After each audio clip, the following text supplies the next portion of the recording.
Boy up, it's D&D in the building. Purdue power, no ceiling.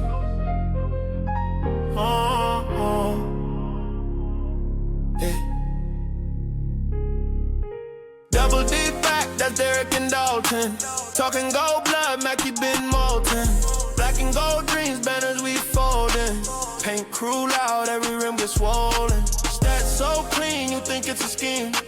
History books get Purdue screen. From humble to E-Day, legends on replay. We run through Mars like it's just another weekday. Double the energy, talking that legacy. Boiler boys cooking, no recipe. Microphone magic, rivalry static. We breaking it down, keep it cinematic. You want the heat, better tune in fast.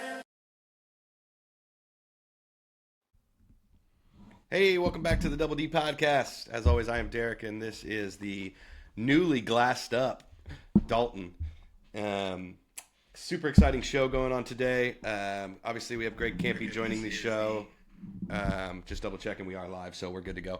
We wanted to make sure that was correct, and we were on air before he joined, and we looked like idiots because we're pretty good at that.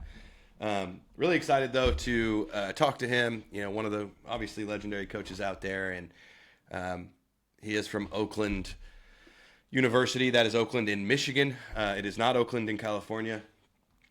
Can be kind of. Yep. There he is. What's up, Coach?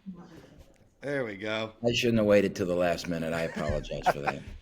No I'm problem. not really good at this stuff. I had somebody here doing it. Otherwise, we never would have gotten connected. Thanks to them. Shout Hey, it's out always to good them. to have help, man.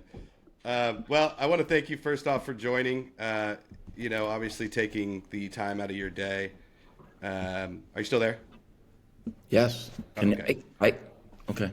Sorry, I lost you for a second. For taking the time to chat with us. My name's Derek, and the ugly guy over there, that is my co-host Dalton. Means a lot to us. Obviously shows a ton about who you are and your character, that you're willing to come on a smaller podcast with a team that you just went to battle with recently. So you're the head coach of the Oakland University Grizzlies. That's in Michigan, not California. You've been there for 6 years longer than I've been alive, for reference. And, you've gotten over 700 wins and drank even more Dr. Peppers from what I understand. So I consider you the closest coach from a character perspective to our coach, Matt Painter, and that's the best compliment I can give as a fan. So you're truly a legend. And my first question is probably the most difficult one for you. As a college football player at Bowling Green, you averaged, I believe it was 57 yards per punt and set a school record of 77-yard punt in a game. If you were both in your prime, between you and Pat McAfee, who's kicking it farther? Well, if you've never been in Ohio and you've never driven down I-75 and seen Bowling Green's football stadium, it's right out there. It's a beautiful stadium, but it's right out there on the expressway, and it's a wind tunnel. So that particular game, I got 4 kicks behind with the wind behind my back. So he probably would beat me on it. I just happened to have a great game where the wind was galing behind me. So, let's really talk about. I was a defensive back that punted. I got this idea that he was a punter. No, I was a defensive back that punted. So hey, that's fair. Yeah, we got to know our role, I guess. So we're obviously a Purdue dominant podcast. That's normally what we do. So before we get into anything about you or about Oakland, what was your experience like playing Purdue this year? And, what are your thoughts about Matt Painter, just the way he is as a leader and a high character value coach? Well, what you said at the beginning is a true compliment. If you were to compare me to him from a personality or standards of how we go about doing our job, because as you said, Matt is, he's special. I mean, there aren't many like him. He's kind of found his niche in Lafayette, and I know that other places have gone after him, and he's stayed there. And there were never bad times, but there were always. I remember playing there, in the early 2000s, and he was telling me beforehand about, that was when it wasn't an NIL race, it was a facilities race. And while Mackey on game day, as I said after the game, I've always considered it in my top 3. Gonzaga is on the edge of a fourth, But the Breslin Center, Mackey, and Fog Allen Fieldhouse, they're just unique in themselves. But if you're back in the bowels of the building back in that day, it wasn't real nice back there. And, and he would talk about what Izzo has at Michigan State and what's, they have at Illinois and all that as far as practice facility, as far as, the actual facilities. Because then it was a facilities race. Players weren't being paid and things. So you'd recruit a kid and he'd come in. Like at Oakland, you'd recruit a kid and you'd never see our locker room.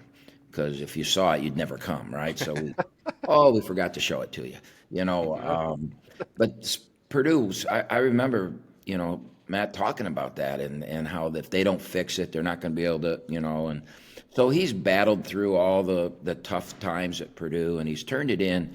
I mean, Purdue, in my opinion, is in the last decade, you have to put them, when you list the blue bloods, blue blood means for a long time, I get it, but hey, I was a kid when Rick Mount was playing. So Purdue's always been good in my mind, right? So you have to put Purdue in there in the last decade or so, and longer than a decade. You don't want to go there and play because they're going to beat the brakes off you. You don't, you know that they're always going to be good. They've struggled in the NCAA tournament, but they got that off their back when they went to the Final Four 2 years ago. And no matter who you are and how good you are, they're going to find things to say bad about you, right? He didn't do this. Every team in the country would love to have Matt Painter as their basketball coach. Every program, every team there is, including Oakland, right? I understand that, okay? So, and that's the greatest compliment you can give him. He's just a great person, too. 2 years ago when they made that run, they played Tennessee in Detroit in the Elite Eight game at Little Caesars Arena, where we play a game. We play Michigan State in Little Caesars Arena on a fairly regular basis. And Rick Barnes is also a very close friend of mine. So before that game, I had to tiptoe into Barnes's locker room and then tiptoe into Matt's locker room and talk to both of them and be very careful what I said because I wanted both to win. I wanted both of them to go to the Final Four. But I was so happy for Matt that he got there and got that off his back. And he's a class act.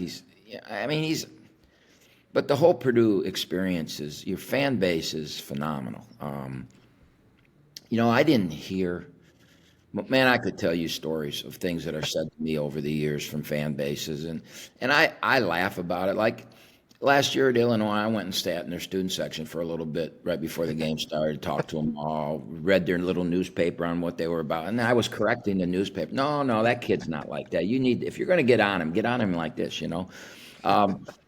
But there are some fan base. I mean, I've heard some really, really bad things said. But you don't hear that at Purdue. That's maybe the fourth or fifth time that we've played Purdue. And your fans are knowledgeable. I want to there's 3 or 4 places that I want to take my team every 4 or 5 years to experience. And now I'm adding Houston because I'm going to tell you something. That defense they play, I'd heard about it, but I'd never experienced it until the other night. And I don't think it would have been so tough if we hadn't played Purdue so good, but they were ready. Okay. They were ready for us. And man, oh man, can they guard. So that's a hell. I mean, they had a guy with 8 seconds to go, a 6'10" guy dive right through for a loose ball with 10 seconds to go in a blowout, right through one of my players. And we showed that to our team. This is their culture, right?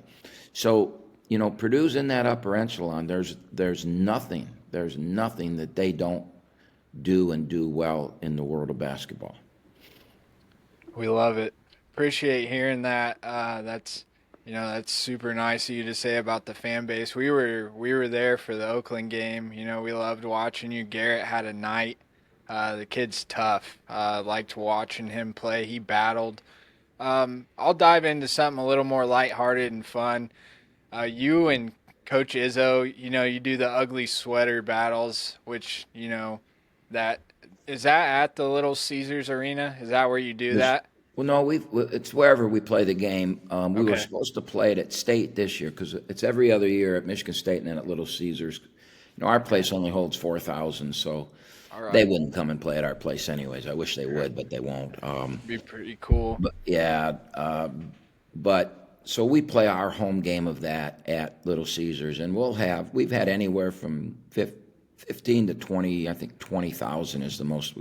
When it used to be at the Palace of Auburn Hills before they built LCA, we had the largest crowd, and Michigan State was number one in the country. They had Valentine and what was that? Forbes, and they had a really good team. They were number one in the country, and we had a shot go around the rim and not go in to win it. I had a player named Kate Felder who was a pro, and we went to overtime, and they beat us in overtime. And there were, I think it was 21,500 at that game, and the largest crowd in the history of the Palace. And LeBron James played at the Palace when so it was something. So it's every other year, but this year we're going back to back at Little Caesars because they called and said they wanted to move the game there, and I'm whatever they say I'm going to do because I don't want to piss anybody off or ever lose that game. Yeah. So it's wherever it is, but it started because a few years ago I called Tom. I got to change your image, man. And he goes, "What are you talking about?" I go, "We're going to do something goofy and crazy, and people are going to never believe that you would do this." And he goes, "What are you talking about?" I said, "We're going to wear ugly Christmas sweaters." Okay. And he started laughing. I go, "No, we're doing this." I go, "Out, you pick one out, and I'll pick one out." So I showed up that night, and I went out for warm up, and he wasn't anywhere to be found. So I'm thinking to myself, I'm going to be the only guy here doing this. He's not going to show, And so then we come out with, a minute before the game, and he comes walking out, and he's got this little elf sweater on. And I'm telling you, it was ugly, man. And the problem, though, with it is we started the game really well. He got pissed off, and with about 4 minutes going the first half, he got a technical. And now the media and the people started calling him the angry elf because he's wearing it. So he didn't like that at all. So the next year, I'm like, "All right, I'm going to tell you something. We're going to do it again." And he goes, "No." And I go, "No, we're doing it again, but I'm picking him out. All right? And we're going to we're going to wear the exact same one." And I found those Grinch sweaters that we wore last year. Yeah. And so the funny part about this is it's August, right? I mean, it's August, and I am in Cabo playing golf, and I get a text from him, and it says, "I'm taking care of the sweaters this year." Oh. That's all it said. And so, we were talking 6 months from when we were playing, and he's worried about the sweaters. I laughed my butt off, and then his wife called me.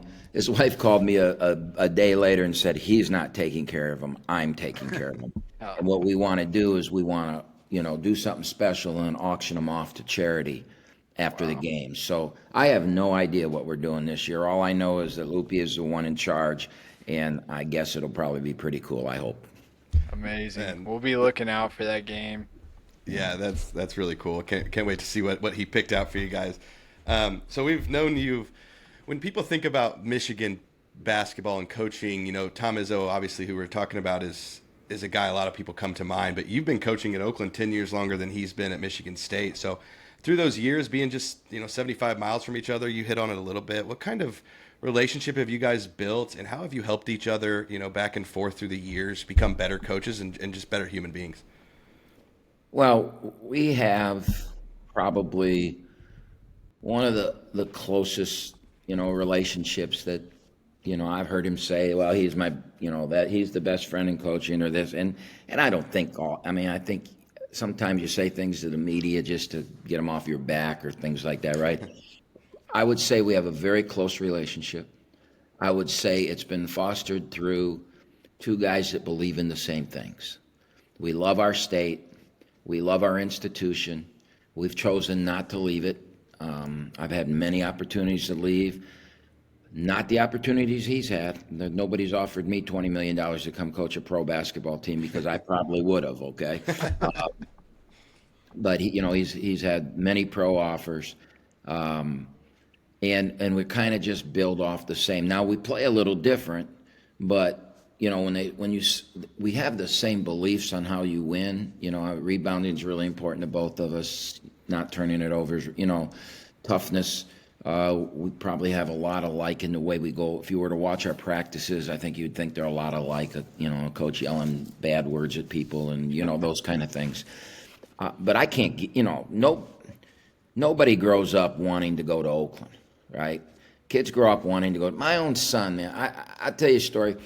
We played Michigan State, one of our annual games, and this was a long time ago. And they had this great player named Drew Neitzel, and it was a good game. But I got home from the game, and I hear my young 8-year-old boy or whatever he was upstairs in his bedroom broadcasting him, shooting shots in his Nerf basket, right? And he's yelling, "And Neitzel for 2 more." And I'm like, even my own son, I can't, nobody grows up wanting to go to Oakland. So we have to play to the talent that we have. I have beliefs, but I don't point at a guy and say, "I want you," and I go, "Oh, thank God I'm coming," right? And so we'll never play the same because I can't get the level of player that he gets. We get guys that we have to mold into really, really good players. They get really, really great players. They mold even, So I guess I'm getting a little off track here, but so I'm good at that. But we've been, he's really helped me in fundraising and things like that. There was, I do this cancer research thing, and he and I were at a high school event a few years ago, way up in the boondocks of Michigan. And the next game at this AAU event, there was no one in it, and we'd been sitting there forever, and he goes, "Let's go get lunch." So the two of us went to this little, the town only had probably 2 stoplights. And we go in to have lunch at this little restaurant, and by the time we were done eating, I think everyone in that town had heard that Tom Izzo was in that restaurant eating, and they all came. And he took a picture with every one of them, and he's like laughing because, "Oh, this is Kampe from Oakland," and they're all looking at me going, "Oh, hi, Coach." No one wanted a picture. They all, But I realized then, I'm not Elvis, but I know Elvis. So after it was over, I said to him, I go, "Hey, my cancer event, would you come to it? Because I think I can make a hell of a lot more money if you do." And in one day, we raised a couple $100,000. And I wouldn't have been able to do it if it wasn't for him. I'm smart enough to know that. And so we've gone back and forth. He's done a bunch of things for me. I hope I've done some things to help him. I don't, I can't say I have, but I hope I have. And it's a good relationship. We'll always play each other. I want him to win every game that they play. I know he wants us to win every game that we play except that one, And it's just being years of knowing each other, It's just no different than your best friend or your close friends. Like that. Yep. Incredible. Here's an off-kilter question I came up with for you. If you could talk to 20-year-old Coach Kampe, would he listen, 1, and 2, what would you tell him? If you could change anything, what would it be? That's a good question. I've never been asked that before, but I tell you, I've thought about that. And it wouldn't be 20-year-old because at 20-year-old, I thought I was going to be the next NFL superstar, that I wouldn't be coaching. I'd be. So I would tell you this, I've changed a lot as a coach. And the guys that I did coach, I was 28, the youngest coach in the country when I got the job. And I would say the guys that are on that team now would come watch me and they would wonder what happened to me because I'm nothing like that guy, ranting and raving. But you could do that. I grab kids by the jersey because that's what happened to me. I actually slapped a kid once. I'm telling you, I'd be in jail today, I had this kid, he's turning around looking at his mom in the stands, and I just went, bam, look, you're looking at me, But It's 1986 or 85. The parent was glad I did it, right? It was just a different day and age then.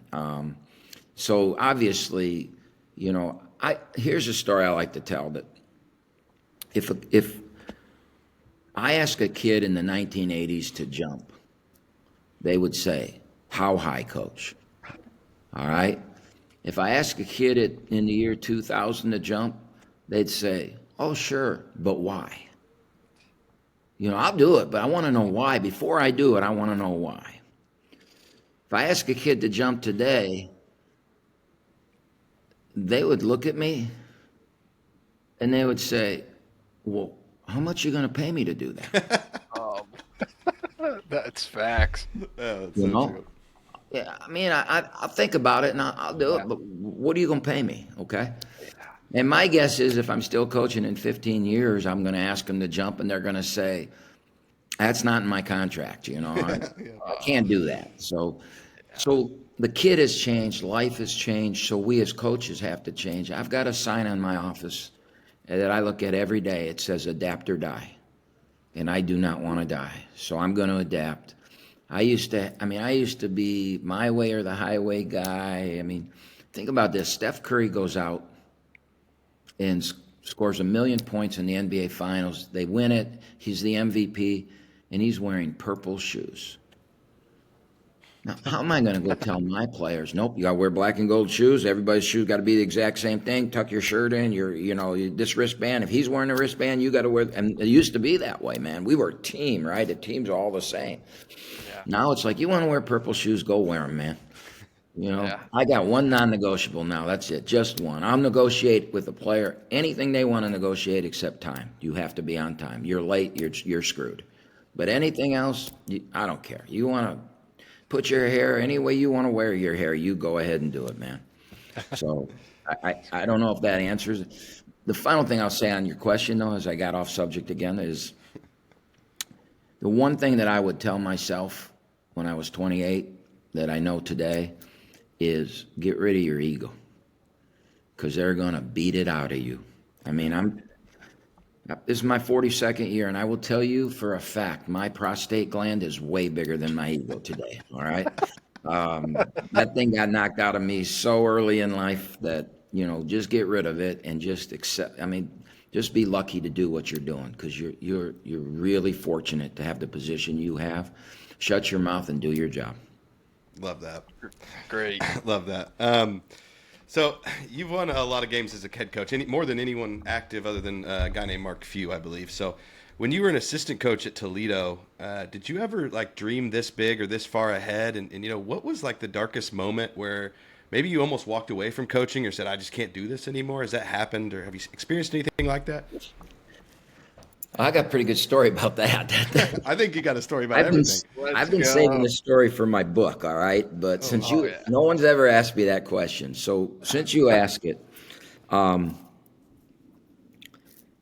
actually ninth in wins for active coaches. I think, the only reason I know that is I met at the same school. Oh, okay. Well, I can't be second because Izzo's passed me too. So I think he's 4 or 5 more or something like that than I have. Damn it. But we got to play all those bye games, right? Right. So I had a player, and he ended up playing in the NBA. I've had 5 NBA players in the last 20 years or so. And, man, I was just so frustrated with this team. And it was, you're talking about a dark moment. We were picked to win a league championship, and for the most part, every team I've ever had that was picked to win a league championship won it. But this team, we were on our way to finishing 7th or 8th in our conference. And it ended up, that team was the lowest finish I've ever had in a conference, and that includes Oakland had never had a winning season when I got here, and that includes back in the D2 days when my first year here. We were early on in our Division I. We were picked to win the league, and we were going to end up finishing tied for 7th, and to this day that's the worst. And I called timeout, the use it or lose it timeout with 12 seconds to go in the half. And this great player I set up a play with him as a decoy, and we were going to get a backdoor layup to a guy that I knew they weren't going to guard because they were going to run at him, right? He's an NBA. We took it out on the sideline, and we threw it into the pro, and he was supposed to do this, and he just took the ball and went one-on-one and shot a fadeaway jump shot from the top of the key. It didn't go in, and I just couldn't believe it. And if you haven't, but at the arena where we play, when you walk through out the tunnel that our players go to the locker room, there's doors to the VIP entrance and the VIP parking lot. I don't park there, but I walked down the side of the court, out the player entrance tunnel, and instead of turning left and going to the locker room, I walked outside. And I started walking to my car, and I was done. I swear to God, this is a true story. I got to my car, and thank God I didn't have my keys. And I went back, and I couldn't get in because I didn't have my key. And so I walk around the building to the entrance where you walk in with your ticket. Now, it's not like Mackey with 15,000. It's only 4,000 seats, so it's not that big of a building, you know. And while I'm walking around, there's some people out there out having a cigarette or something, you know. They or maybe they were just so mad at me and my team that they just were leaving themselves. I don't know. And one of them goes, "What the hell are you doing out here?" And I said, "Well, I did such a good job of coaching that first half, I thought I'd let my staff handle the rest of this game." And I walked around, went to the entrance, got in, went down to the locker room. I walked in, there was 1 minute left, and my team was still sitting there like, "Why?" Big-eyed, like, "Where have you been?" And I just walked in, I said, "Let's go." And they went out. We got our ass beat in the second half, and thank God I didn't have my car keys with me because I wouldn't be talking to you today if I did. Wow. Well, that's incredible. That is 100% true. That's not embellished. That is absolutely true. There's probably 10 people that know that story. I envision you walking outside. You got this. I'm gonna show them. I'm done. And then you get to your car and you're like, "Wow, shit! Now I got to turn around and go back inside." I have my car keys. And I've never taken my car keys since. They always go in the same spot in my office. That's awesome. You've had, a ton of huge wins, knocking off Kentucky a few years back with Mr. Golke. But I want to know about a loss early in your career, that shaped you and, follows you to this day, maybe has shaped your coaching career, your mindset. How did you respond? One of your hardest losses from early in your career. Yeah. One of the things, and as you guys get older and you get good at this and maybe you have a career in this or you do this and you get more coaches on and you're going to find out that any coach you talk to who's got some longevity and lasted, they don't even remember the wins. You know what I'm saying? To win, you're supposed to win, right? You coach to win, you're expected to win, your fan base wants you to win. You remember the losses, and you remember. There's 2 games, none of them were early, but there's 2 games that I still, to this day, wake up in the middle of the night, and my mind is like, it's like a horror movie. You panic and you wake up. Most coaches don't sleep much during the season. And when you do, it's not a good sleep because your mind is, I screwed this up, I should have done this. I'm a firm believer that the players win, coaches don't win, but I do think coaches can lose games. I don't think coaches ever win games. They create a culture and they create an atmosphere that players can play in, and then you got to let them play. And then when you overstep your boundaries, I wake up on that Michigan State game when they were number 1 and the ball rolled around and didn't go in, because that would have changed Oakland's perception nationally, that would have, and we wouldn't be a nice little story. We've got 14 Power 5 wins. I mean, that's a lot of Power 5 wins. Yeah. But that game itself would have changed. It would have changed how much money people give us. It would have changed our facilities. It would have changed everything. And it didn't go in. And then the second game that now is the biggest game to haunt me, and I mean, I do a lot of walking, and I walk by myself a lot. I'll take people sometimes, and I take my dog sometimes and that, but there's a lot of times I'm just out there by myself walking, because you get to my age, you got to do something, right? And that's about all I have left. And my mind will go to this game. I'll wake up in the middle of the night, mad, sweating. I won't be able to go back to sleep. And that's our North Carolina State game, where we were 17 seconds away from going to the Sweet 16. And I made a blunder, man. I made a blunder. I called a timeout. And I normally don't call timeout late in games, but the wrong guy had the ball, and I didn't like what I saw, and I wanted to make sure that Trey Townsend or Jack Golke got the shot to take us to the Sweet 16, right? And I called a timeout, and my dumbass didn't remember that NC State had a great player, but he was about 1,000 pounds and didn't guard very well. And it allowed them to take DJ Burns out of the game. And the guy they put in made the defensive play that we didn't get a shot off. He got into we were running a play through our 5-man, and we'd run it 3 or 4 times. We'd scored late in the Kentucky game on it, and I wanted Townsend. There's a back screen. Townsend was getting a back screen from Golke, and then one of the two was going to be open. And the pass was coming from the 5-man. Well, it was working during the game because DJ Burns was guarding. But all of a sudden they had a 6'10" athlete in there, and he went out and jumped our guy and got a hand on the pass. Pass went out of bounds, 1 second to go. And after about a 5-hour delay of looking at who touched it, they gave it to them.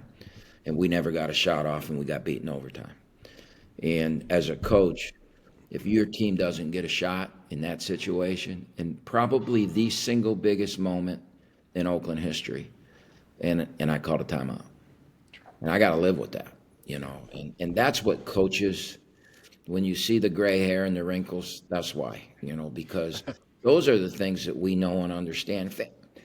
There were a few people that asked me, like one of my best friends that I play a lot of golf with, a month and a half after that, I had a putt from about 20 feet to win a hole, and it was going in, and just before it went in, it hit a little leaf or a little like something, a little pebble or something that was left on the green, and it didn't go in. And I was, my God, why didn't I walk up there? And he says, well, if you wouldn't have called that timeout, you'd have been in the Sweet 16.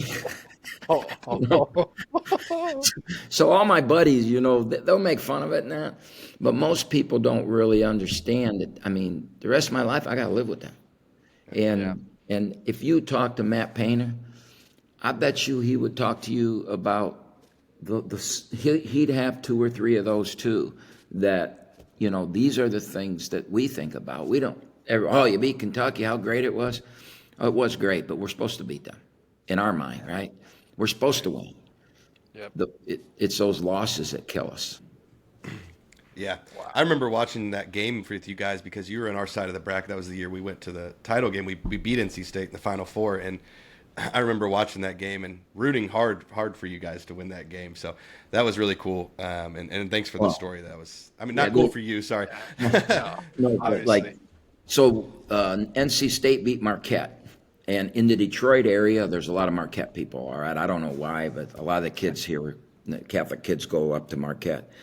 And so a couple months afterwards, I was at I play a lot of golf, and I'm at the club I belong at, and I'm sitting there smoking a cigar and just talking. Some guy comes up to me, and he's, I'm a Marquette guy, man.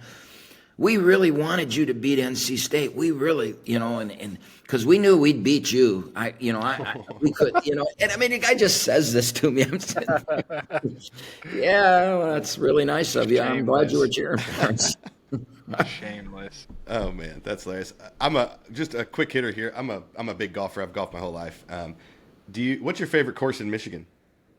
Well, I belong to Oakland Hills, so Oh, wow. Yeah. it's got to be Oakland Hills. I mean, it's had 17 majors. It's one of the top 20 golf courses in the world. But up north, Michigan has more golf courses than any state in the country. I know. I don't know if you knew that, but they do. And there's 4 or 5 up north that are just spectacular.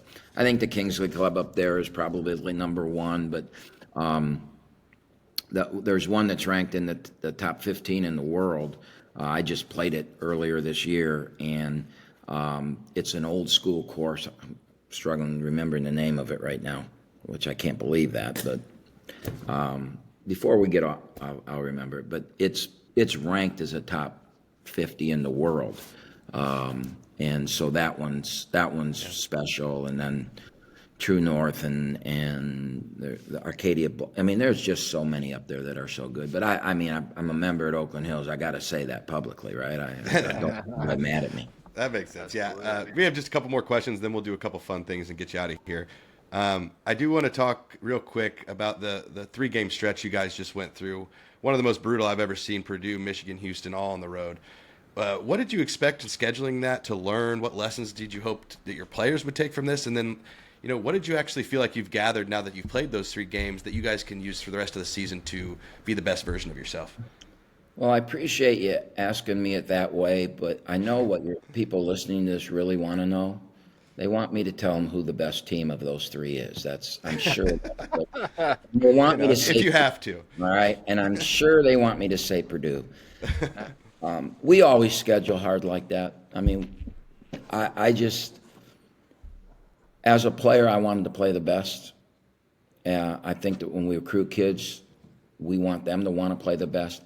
Now, I didn't know when I scheduled Michigan, Purdue, and Houston, I didn't know they were going to be 1, 2, and 7.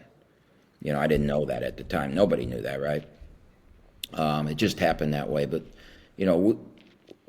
every year we do that. 2 years ago when I had that team that beat Kentucky in the NCAA tournament, we opened with Ohio State, got screwed on a call with 30 seconds to go. We would have won the game.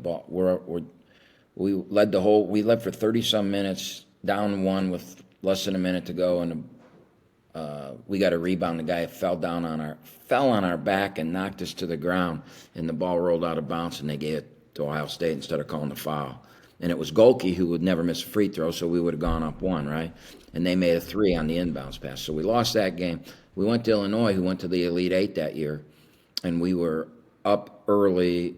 It was a tie game at the under 8, and then we lost it was very similar to the Purdue game, lost by 10. 2 weeks after that, we went to Xavier and won. And so I knew we were a special team, but we do that every year, all right? Now, playing back-to-back ones, we can't predict that kind of thing, but it was awesome. And we got a lot of people. I'm talking to you because of it. It's great for Oakland. We do it for that reason. We do it because we want to play the best. And then if we out-rebounded Purdue, and Purdue went and out-rebounded Alabama by 27. Now, probably the fact that number 4 didn't play for you, but I'm not telling my team that. I'm smart enough to know that. But there's going to be a point during the year that I'm at halftime when we're getting our ass kicked on the boards. I'm saying, you could out-rebound Purdue, but you can't out-rebound Milwaukee. So it does that for you. And then like Houston the other night, we're never going to get guarded like that again. And we ran some sets and got some easy baskets against them. I don't know about easy, but we executed some and we got some baskets. We scored on some set plays against them. Right. And so if you can do that, and then when we didn't, we can show them the film where they lost their poise or they didn't stick with it long enough. So that's the reason we do it. And then the number one reason we do it is we made $290,000 during those 3 games. We need that. So, that's the real reason, but yeah, that's awesome. Yeah. So as far as who's best, I would tell you that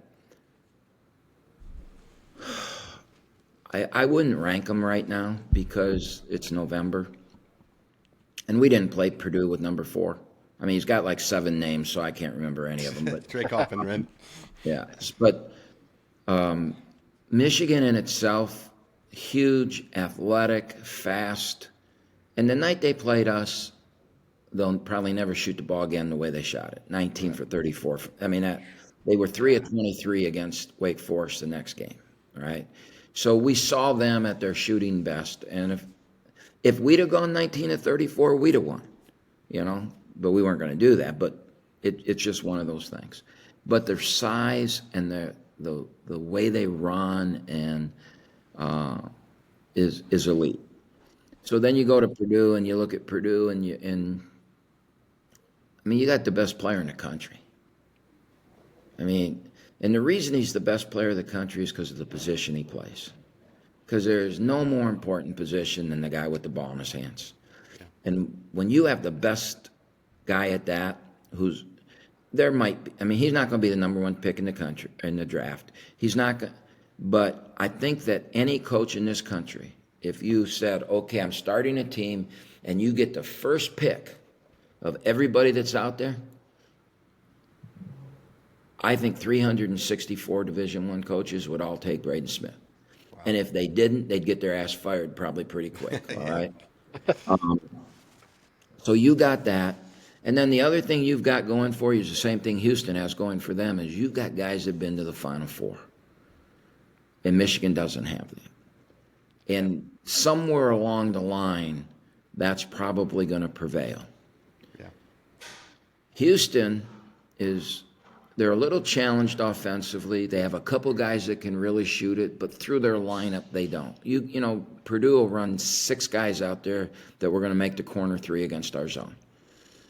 Houston was going to run 2 guys out there that could do that. And so eventually that will hurt them a little bit. But Houston has 4 things that are elite.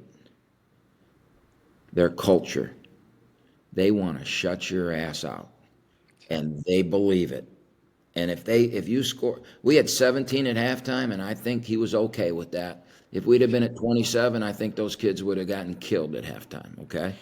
They're going to shut your ass out. So their culture is elite. Their rebounding is elite. They rebound. Their on-ball defense is elite. And the 4th thing that's elite is their coaching. Okay? You've got, for me, at Purdue, you're elite. You have elite shooting. Okay? You have the best player in the country. And you have elite coaching. Yeah.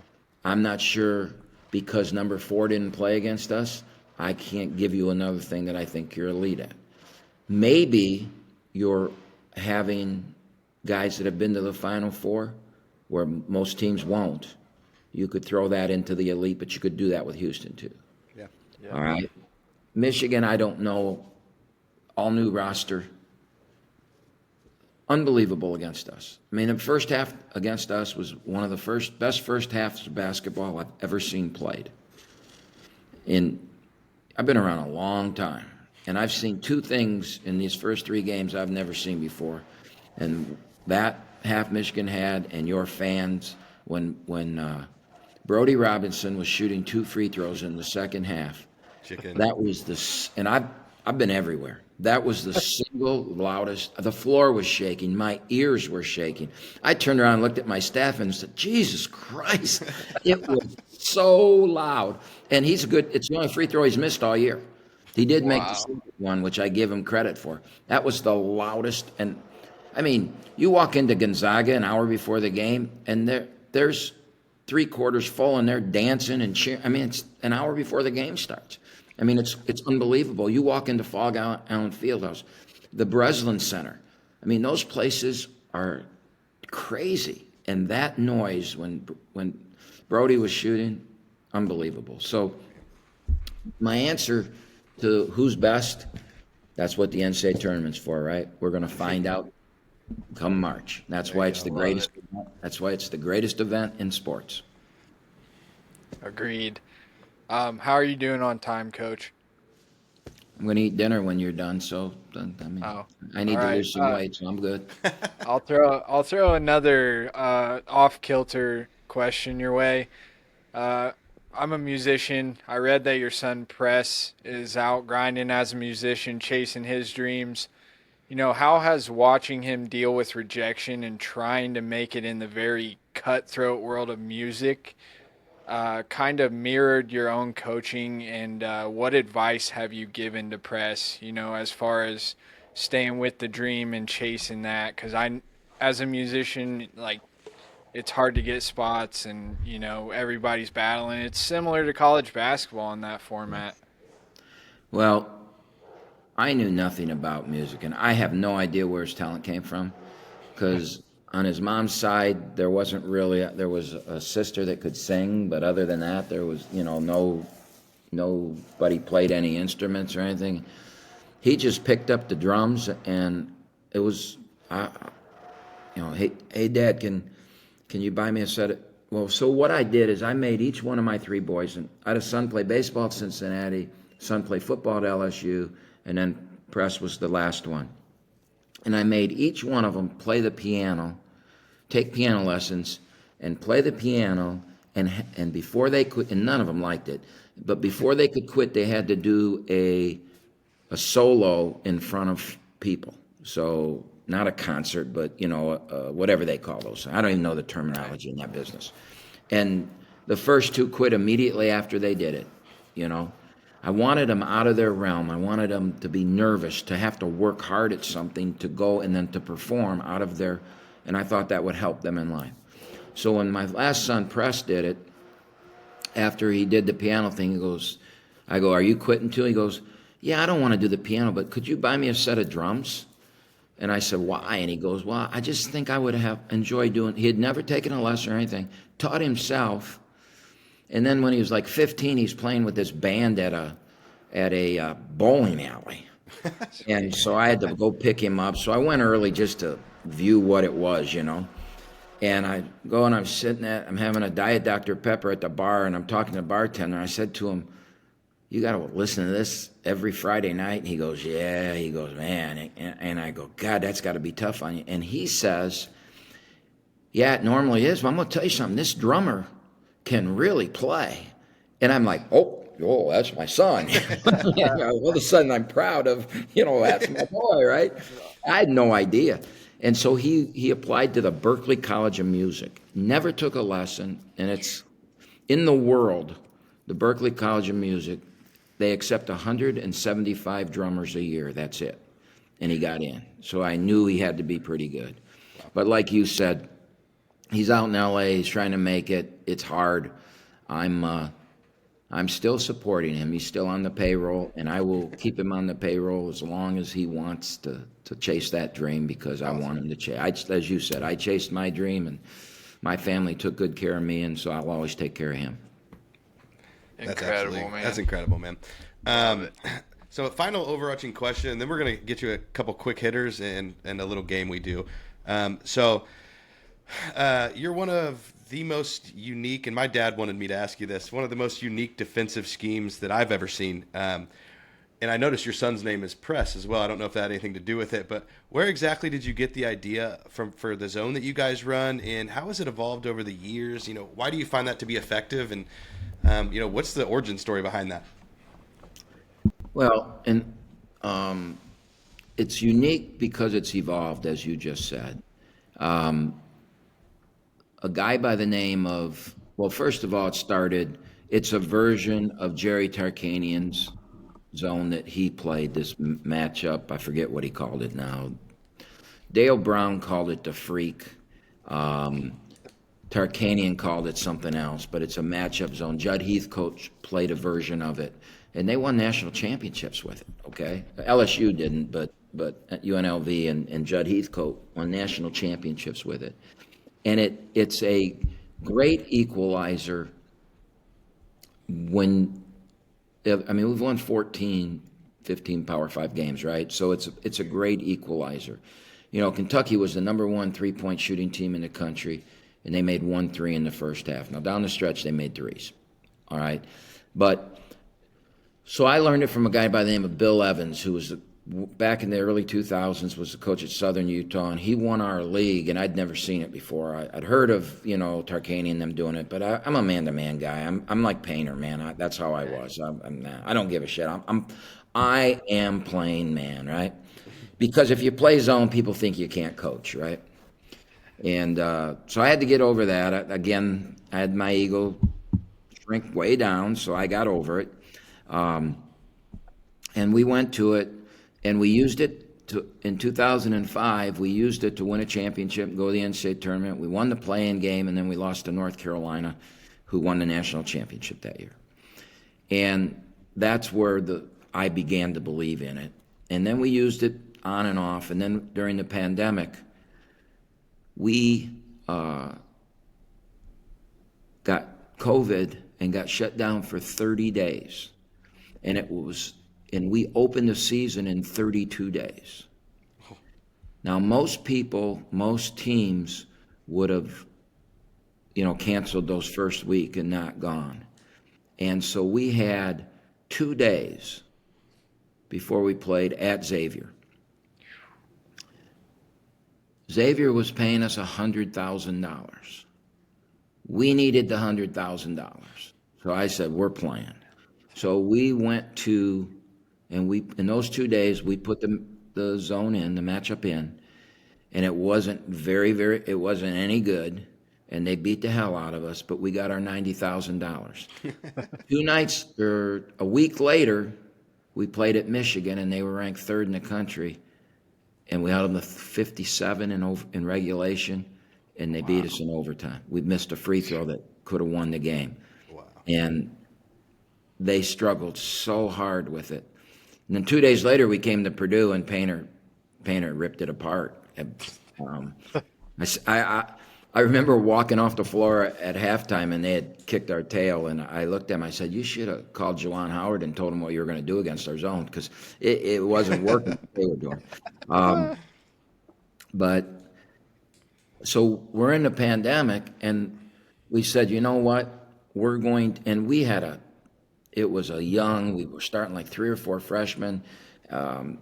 It wasn't a great team, but we had no time, no practices to play man. So we decided that year to keep going. By the end of the season, we got beat in the league champion. We were 30 minutes away from going to the NCAA tournament. We took a team and that's when I decided, you know what, I'm all in. We're going to play this thing.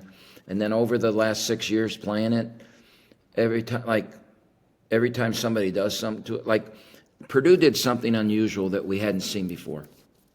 And they put a guy at the elbow and then slid him to the wing.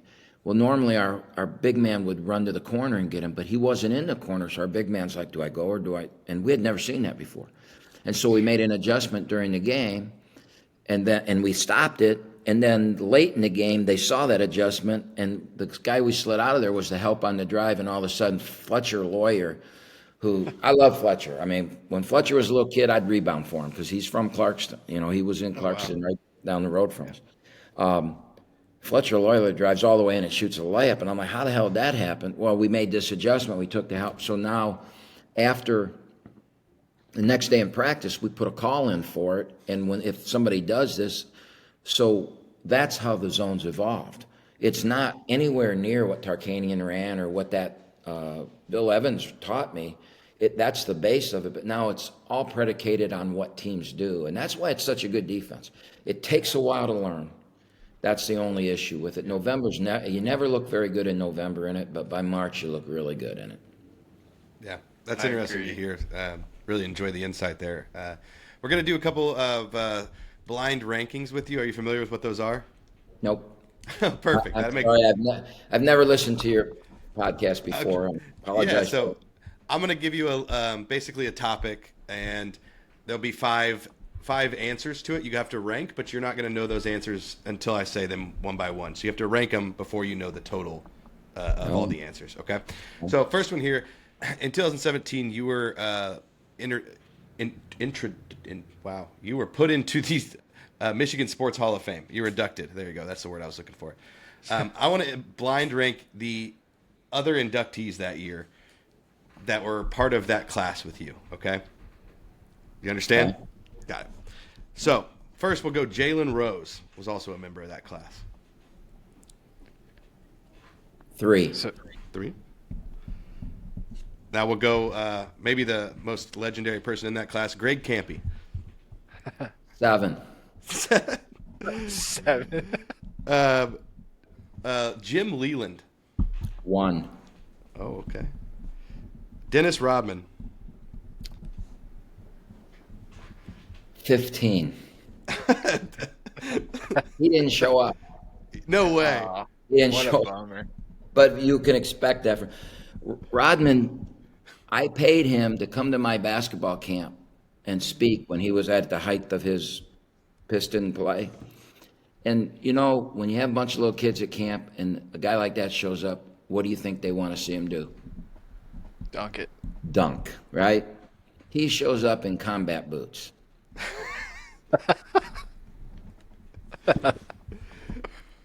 Not shocked. He took a shocked. lot of Rodman, pictures, but baby. he didn't dunk that day. And the last one I have on here is Mitch Albom. I would put him at number 2. I've read his books, and you know he's still on the air here in Detroit, and I do his show a bunch, and he's a really good dude. And you know, Tuesdays with Maury is one of the best books I've ever read, and I have a high respect for him. But Jim Leland, man, Jim Leland's the man. Jim Leland. So I'll tell you a little story about that too. Go ahead. I got lots of stories, man. But yeah. We love it. when I grew up, Al Kaline was my hero. My basketball hero was Pete Maravich, and Pete Maravich's dad's name was Press. Okay. Hence my son named Press, okay? Heck yeah. But I wanted to be Al Kaline. I wore number 6. If I was playing wiffle ball, I was Al Kaline, and he was, and everybody in my small little town knew that. I mean, I worshipped him. And the day I went into the Michigan Sports Hall of Fame, my phone rang, and I didn't recognize the number, so I didn't answer it. Because when you're in my business, you get some calls that aren't. So I didn't answer. So I go to listen to the voicemail, and it is Al Kaline. Wow. I almost had a heart attack. I mean, I was 50-some, whatever years old. I was like in a panic. Oh, my God, I didn't answer it. And I took the voicemail, and I sent it to both my sisters and my brother.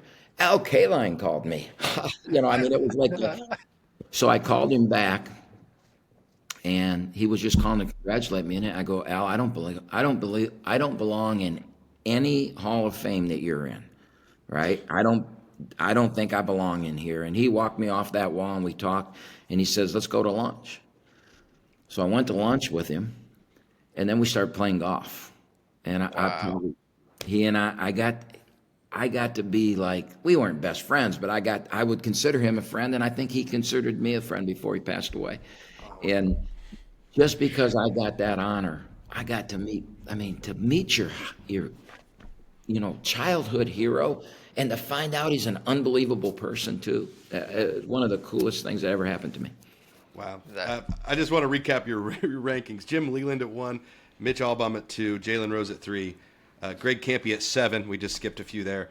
And then Dennis Rodman all the way down at 15. I don't think 15 people went in that night, but that's where I'd put him for not showing up. God, that's awesome. That story was great. Your storytelling's incredible. Are you writing a book actively? This isn't a question. This is off the script, man. But I really think you should write a book because this has been awesome. My ranking is a little bit easier. It's a little less, well thought out. I want to know, we're coming up on Thanksgiving, Coach Kampe. I want to know your top Thanksgiving foods. So we'll start out with stuffing. Where do you rank that in the top 5? If it has sausage in it, it would go right to number 2. If it doesn't have sausage in it, it's 5. Okay. We'll go we've got with green sausage. Yeah, with sausage, we'll put it at 2. Green bean casserole. I don't eat anything green, so I wouldn't be able to rank it because if it's green, I won't touch it. I'm the same. Throw it at 5. Turkey. I'll eat dark meat, so I'd put that at 4. 4. Because I wouldn't eat Mashed green beans. So if there's dark meat there, I'll eat it. Okay, fair enough. Mashed potatoes. You have 1 and 3 left. Yeah, that would be 3. But you probably don't 3. have my 1, because there's my 1 I doubt you're going to say. We went with pumpkin pie. A little dessert sprinkled in there for you. Yeah, I'm not a big pumpkin pie guy. What would have been your number 1? Gravy. Oh my gravy. God, I love gravy. Just a How you big get bowl. fat though, right? Oh, if you ever had a homemade gravy, then I could pour that on everything, and then everything would be good. But I'm not a Yeah. big Thanksgiving guy. No. You No. might even eat something green if it had some gravy on it. Yeah, no, not me.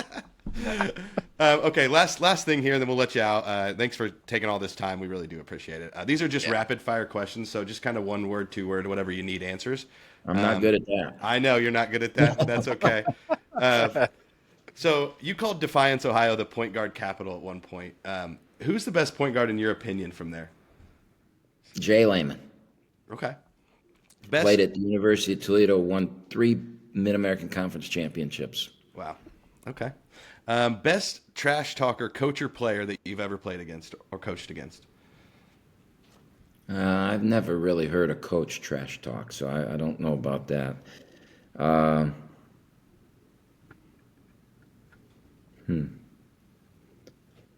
Drew Valentine, who played for me, was probably all I've. I mean, I've had some kids come over and try and talk smack to me during a game, and I call them over when they do it, and I say to them, "Hey, I have a vote for first team all league. You might want to rethink if you want my vote what you're saying," and that shuts them up immediately every time.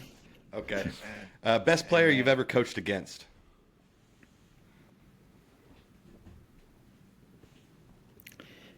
Wow. Oh, the best player I've ever coached against. Isaiah Thomas.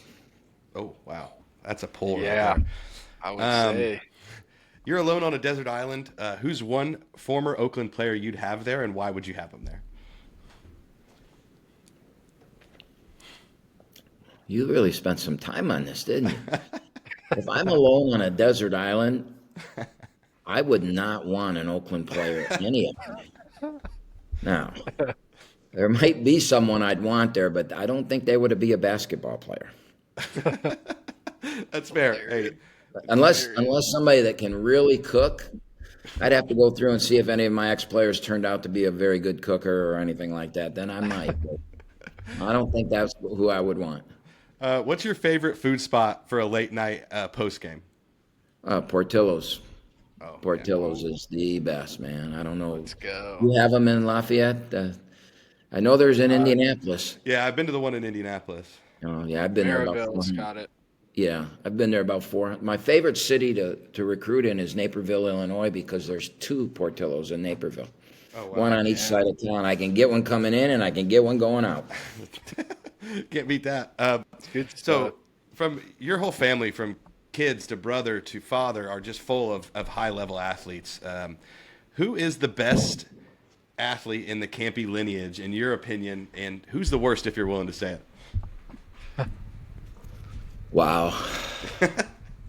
I mean, my brother was something special. He's one of those guys that he ended up playing football at Michigan. His senior year, he led them in interceptions,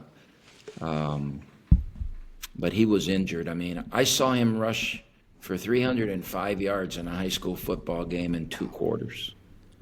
And, Wow. And then for some reason, up 34-0, they've got him returning a punt, and he lost his knee in the punt return, and that was it. That was the last time he played high school football. He was out the rest of the year because in those days, they cut you for everything. There was no whatever they call that, where they just go in with a little thing and snip it. Oh, yeah. My dad played for the national championship Michigan football team, and I never would have thought he was an athlete. And you never pay attention to your dad. And one of the last things I ever did with him, we went on a vacation as he was about to lose his life, and we were playing tennis. And at 68 or 69 years old or whatever he was, after having open heart surgery and all that kind of stuff, he picked up a racket and came out. We're like, no, you're not. And he just stood at the net, and I hit it at him, and he hit it back at me like he was Jimmy Connors or McEnroe or something. I went, what? And so then I whipped it at him, and he just popped it right back at me. You never think of your father like that. And then he did something like that, and I walked away scratching my head saying, well, no wonder he was, did what he did in life. So I'm the best athlete, though.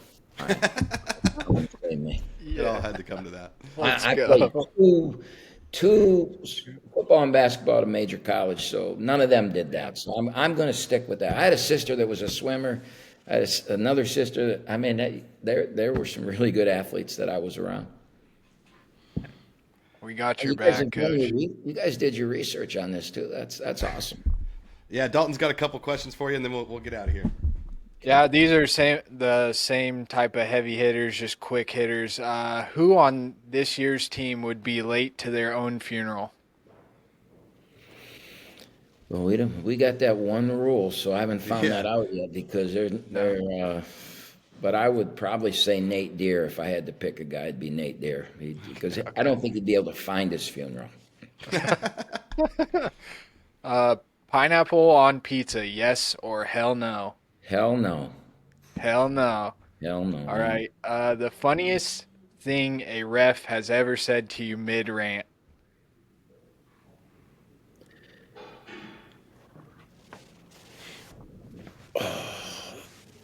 Mid-rant would be funny. I don't think any of them have tried to be funny then. They try and be funny, but like I try and reverse that role on them. Like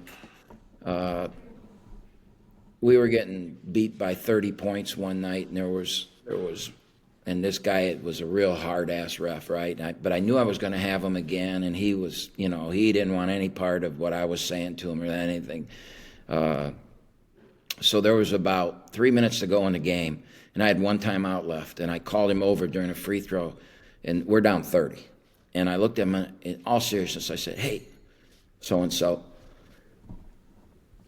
if I use my timeout right now, I don't have any left for the overtime then, right? Or do I get an extra one in overtime?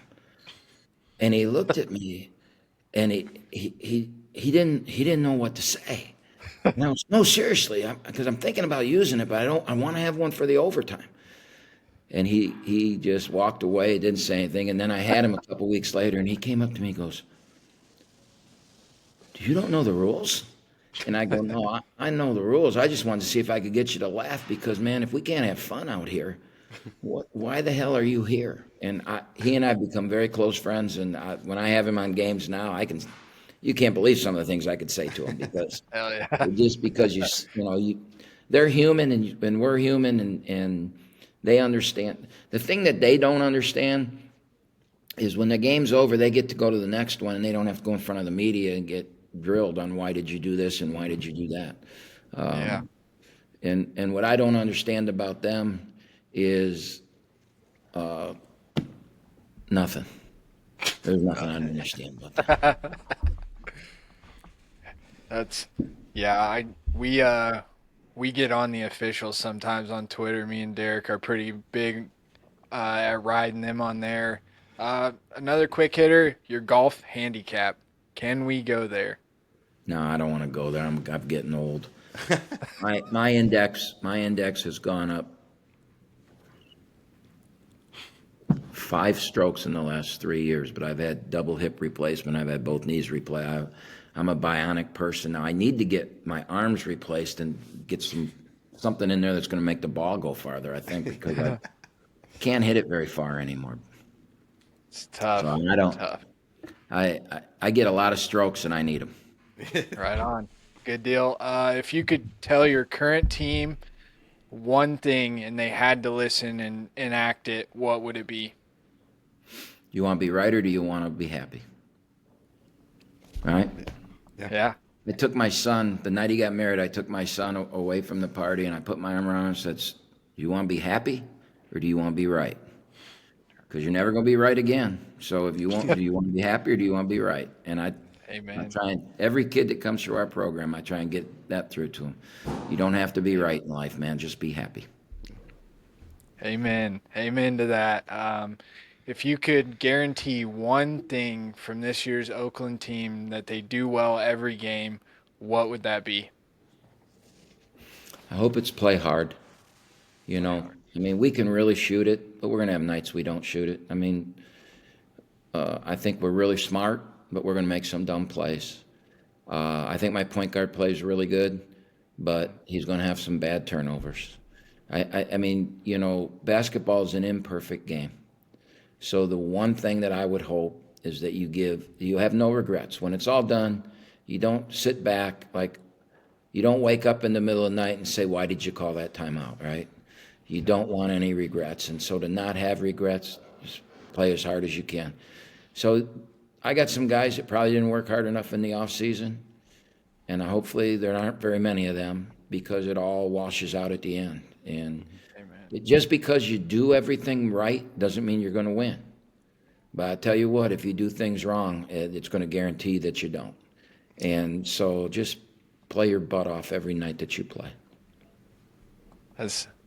Usually you got to pay for this kind of stuff. This is a coaching mastermind. One more quick hitter. How do you want your steak cooked, Coach? I'm a rare guy, man. Oh, put a fork in it. I want to hear it say "ouch" when I put the fork in it. Love that. Coach, this was a blast. This was an absolute blast, Coach. I don't think I've ever smiled so much during a podcast or an interview. So thank you for joining us, being an incredible human and such a positive influence on so many young men. It's really great to see. In today's era of college basketball with so much uncertainty, you seem to be a steady rock. Good luck rest of the season. Good luck tomorrow with your game. And, you know, if you ever want to play some golf, you let me know. We're not that far apart. Well, I'd like to does Painter play? I've never asked him. I don't know. I know he likes to grill out. Oh. Yeah. I don't know if he golfs, though.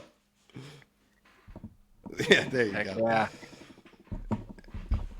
Hey, thank you, Hey, Coach. thank you, Coach. We appreciate you. Bye. See ya.